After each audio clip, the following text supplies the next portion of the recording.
The drugs were suppositories. Not exactly a social experience, but the three of them crowded into a stall together, Louis and Anya reaching around in each other's underwear and giggling. On that note, welcome to my January wrap-up. Hi, I'm Samantha and welcome. I had an excellent reading month. I consumed 11 total books. January's long gone, but it will always be in my heart and in my head with all the books that I consume. In the month of January, I consumed 11 total books, which is above my average, which I usually range between 6 and 8 books. But you know, January is like 2 months anyway, so I'm going to briefly go over everything that I read last month in order of me finishing each book. And I started that month out really strong with Born to Run by Christopher McDougall. So subtitled A Hidden Tribe, Super Athletes in the Greatest Race the World Has Never Seen, which you don't see it, but it's written about here. Christopher McDougall is a writer for, I believe it's Men's Health magazine. So in the beginning of this book, he's exploring ways to continue to run after he endures a sports injury, and which is like the story of my life. This book explores why in such a well-developed country we endure so many foot and knee injuries and why it is that we suck at it. He goes into Mexico and hangs out with a tribe of the Tarahumara, and he helps orchestrate a race between the Tarahumara and a bunch of super athletes. I picked this book up because I was looking for some like source of inspiration, or hoping that I would be able to find some way to, if there's some sort of a key into running, because I don't want to get hurt again, and I really hope that I can run soon. But and I got that, but first I was wildly entertained. Runners, especially these ultra runners, are super hilarious, and they're just so quirky and cool, and they're just people who run for the sake of running. Of course, I ended up giving this book 5 stars, and I can't stop gushing about how awesome it is. I'm super happy that I kicked off my year and my month with such a great read. Next up, I read a whole bunch of graphic novels, the first of which were volumes 4 and 5 of Space Boy by Stephen McCraney. This is a webcomic, so I have temptation to go onto the internet and see if I can continue reading on, because it's just such a sweet series. I absolutely love this. Space Boy is about this teenage girl named Amy and her parents. They were living in a mining colony in outer space. Her father loses his job, so they are sent back to Earth. They have to be frozen, and that's 30 years away. So the first book is Amy and her family just reacclimating themselves to a new environment and a new setting, and she's learning a new school. Amy has this really cool, I want to say it's kind of like a synesthesia, where she meets people and she can taste them. She's essentially tasting their auras or what their personality is like. And she does meet this boy in school. He has no flavor. So now she's curious about him. And these books we're carrying on with her adventures in high school and her new social life and learning of the ropes of everything. It's awesome and it's adorable. I rewarded the 4th book, I believe, 5 stars. One of these got 5 stars and the other one got 4 stars. Next up, The Girl from the Other Side. Now, this is my first ever manga read. I enjoyed it very much. The printing was a little dark, so it's a little difficult to distinguish some of the details that are in the illustrations, and this is primarily dialogue, so it was easy to follow. It's just it's funny because I knew to read it from right to left, but when you get to the last page, it's like, here's how to use this book, and then you just go, all right. Anyway, The Girl from the Other Side is about this little girl who is, she's probably like 4 or 5 or so, and she was abandoned in these woods after it's suspected that she had been touched by one of these beast creatures. if you come in contact with one of these beasts, then you turn into one, and they're essentially like soul eaters or something along that lines. She was adopted by one of those creatures, and they know that they can't come into contact with each other. This creature is basically adopted her, and it's trying to keep her alive and happy, and kind of not so much tell her the truth since she's so young and innocent, but there's more going on. I still don't know, and I've consumed 2 of these volumes so far. I am enjoying this series so far. I love the art style. It's almost like an Eastern European look to me, which I'm really attracted to, and it's just plain cool.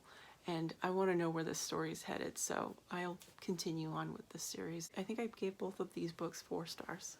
The last graphic novel I read is Woman World by Amandir Dhaliwal. I think I said her name right. I hope I did. This was originally posted onto Instagram, I believe. So now I follow her there, and I've been enjoying the content that she's been pumping out. She's doing this cool thing with Cyclops, and it's precious and sweet. Woman World is kind of like a dystopian world in which all men have been bred out of the system. Their genetics just don't come up anymore. So the world is entirely made up of women, and this is about how they support each other and how they get along and how they cope and live without men in their lives. And it takes place in the future, so men have been around it forever. So some women don't even know what men are, like what's their function or anything like that. It's a light-hearted comedy. It's actually quite wholesome, and I highly recommend it. And I also recommend following her on Instagram too, because I'm loving her content. So on audiobook, I listened to Once Upon a River by Diane Sutterfield. This book follows a whole bunch of different characters along the Thames, and in the beginning of the book, a man is rushed into this inn. He's practically dead himself, and he's clutching a dead girl. Upon further inspection, she is in fact alive, and she is mute, and no one really knows whose kid she is or who this man is. And so there's mystery surrounding her, as well as all of the circumstances surrounding how it is that she was dead one minute and then she's just suddenly alive. Now, there is some fabulism to this book, which is just makes it awesome. I absolutely loved this book because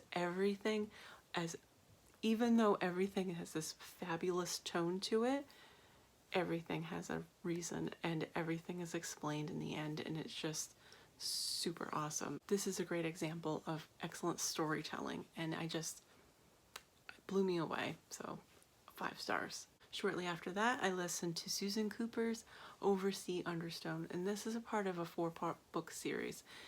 This is a young adult Arthurian kind of tale. It is about 3 siblings, and they're roughly between the ages of, I think they're about 10 to 13 or so, and they have moved into a new town. They're living with their uncle in his old building, and they're looking for an adventure. And they happen to stumble upon one, which is the quest for the Holy Grail. This is a wholesome book, and I really liked it. This book partially inspired The Raven Cycle, which is why I picked it up. The entire time I was listening to this book, I was just thinking the kids just put way too much trust into the adults in their lives, and I just thought it was, I don't know, I've been corrupted by modern YA. Even though this book was written in the 60s, it really holds itself up, and I highly recommend it if you are a fan of The Raven Cycle. I'm going to continue on with the series, so I believe it follows other characters, but we'll see. I believe I gave this about 4.5 stars. Next read, or rather I listened to this, The Gentle Art of Swedish Death Cleaning by Margareta Magnusson. It's fine.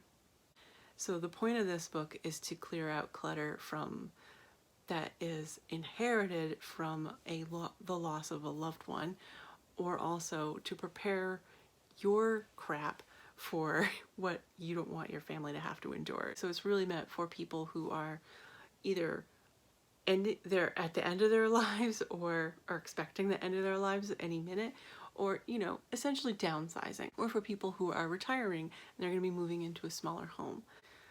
This wasn't exactly the most enjoyable read. It was mostly just the author discussing all of the situations that she had been in which she had to clear out a loved one's crap. I consumed this because I was hoping that my parents would be downsizing at some point and I wanted to help them out, and maybe there were some tips on that. Also, I'm probably going to get my own place at some point, and which means that I'm going to be downsizing, and I figured this will be helpful. It wasn't so much. What I actually recommend is to follow the Connie Mar method, and which means she touches on some of that kind of stuff here too, but it was just vague and more of like given as an example of how she dealt with it, but there isn't a whole lot of detail, and it's just okay. So I gave this 2 stars. And now, in reference to the quote at the beginning of this video, the book to beat this year, which is Oval by Ilva Wilk. This book takes place in Berlin in the future, and it follows Anya and her boyfriend Louis, and this couple lives in a sustainable home which is falling apart before their eyes.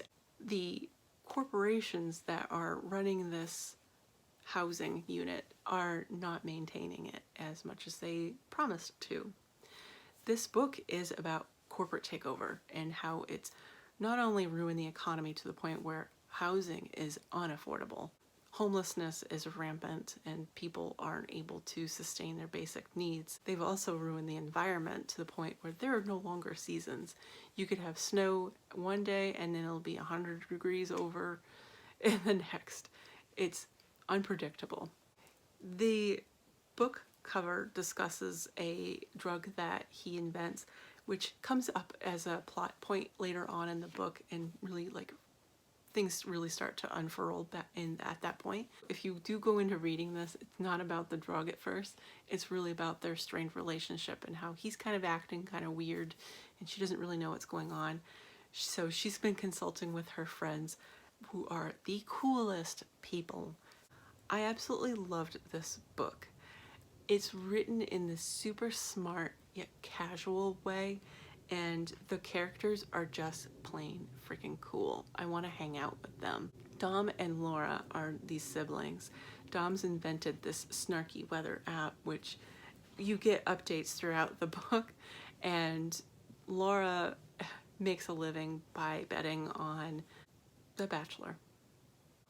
This book has already rocketed up to one of my favorites of all time, so I really hope that I get to read more books like this year. Clearly a 5-star superstar.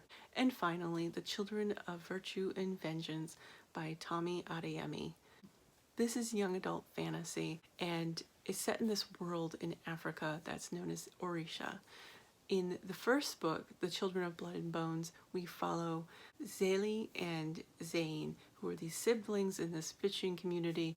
Zélie is a part of an ancient group, and she's being trained as a magi, although the other part, we've got the king and his kingdom, is trying to wipe out the magi so that they don't come into any power. In the beginning of Children of Blood and Bone, we follow the princess, and she discovers her father murdering one of her favorite servants. She feels betrayed by her father. She runs away.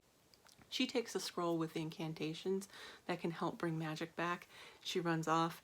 She runs into Zélie and her brother Zane, and they basically kind of sort of kidnap the princess in a way.